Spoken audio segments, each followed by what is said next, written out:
No se van del todo, de David Galeano Olivera.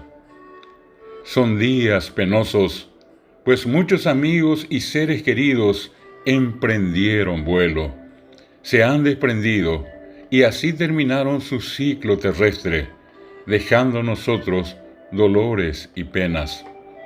Hoy ellos son libres y un nuevo camino les toca empezar.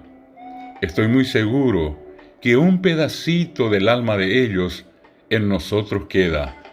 No fueron del todo, están en nosotros. La vida es eterna, el alma es pasado, presente y futuro, una parte anclada en nuestros ancestros, otra aquí y ahora, y el tercio restante viviendo la vida en tiempo futuro.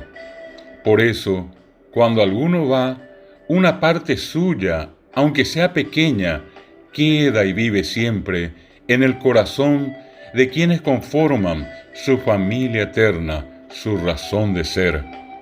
No, no se van del todo. Mis ojos son suyos, mi alma también. A través de ambos, ellos sienten todo y siguen viviendo y nos fortalecen en cada latido de nuestro ser. Así como ellos quedan en nosotros, una parte nuestra viaja con ellos, y así se sella el vínculo eterno, imperecedero, que el Ser Supremo trazó en nosotros. Cada día nuevo es otra ocasión para ser felices.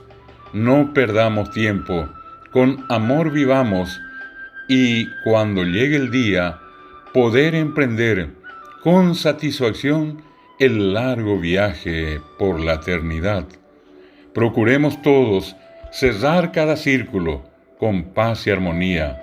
Así, al irse alguien, no existirá ninguno cargo de conciencia, solo la satisfacción de haber cumplido con el ser querido.